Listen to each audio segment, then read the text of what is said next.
Pemirsa, Presiden Joko Widodo telah mengakhiri kunkernya kedua di kabupaten di Papua Barat, yaitu Fak-Fak dan Teluk Bintuni. Namun akibat kunker tersebut telah menyebabkan Papua Barat menerima investasi hingga ratusan triliun rupiah. Usai menghadiri kegiatan pelantikan Majelis Pembimbing Pengurus Kuartir Daerah Pramuka di Auditorium PKK Arfai Manokwari, kepada sejumlah wartawan, PJ Gubernur Papua Barat mengatakan, sebagai dampak dari kunjungan kerja Presiden Joko Widodo di dua kabupaten, yaitu Fak-Fak dan Teluk Bintuni, Pemprov Papua Barat menerima investasi hingga lebih dari 100 miliar rupiah. Dengan rincian investasi dari pembangunan pabrik pupuk di Fak-Fak, nilai investasinya sebesar 30 triliun.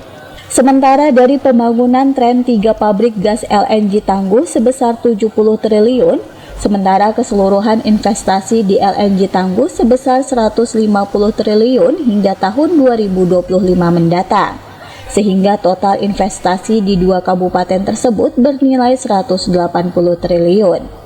Ali Baham Temong Mere berharap dampak ekonomi yang ditimbulkan akibat investasi ratusan triliun ini adalah dampak ekonomi yang baik bagi masyarakat, antara lain penyerapan tenaga kerja yang besar, penyerapan bahan pokok sebagai penunjang konsumsi para pekerja juga diharapkan mampu menciptakan peluang usaha baru bagi masyarakat khususnya yang berdomisili di sekitar dua wilayah tersebut, baik Kabupaten Fak-Fak dan Kabupaten Teluk Bintuni.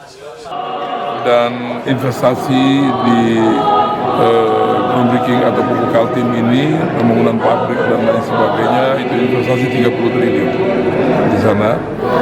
Kemudian kami juga mendampingi Bapak Presiden dari Fak-Fak dengan helikopter menuju ke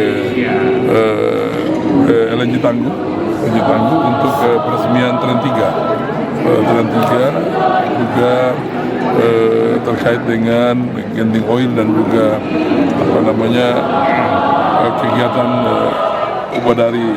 Blok Ubadari, dan ini investasi untuk Tren 3 itu kurang lebih 70 triliun, dan sisanya itu sehingga secara total yang dilaporkan oleh manajemen BP Tangguh itu kurang lebih sekitar 150 triliun, dan ini diharapkan dalam tahun sampai dengan 2025.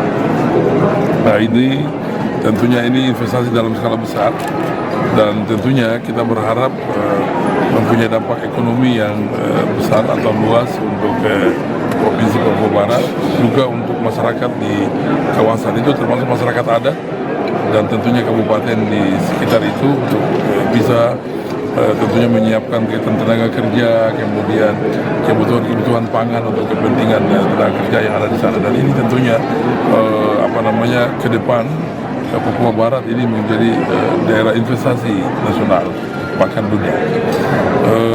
Ari Armstrong, Biro Manokwari, CWM Channel.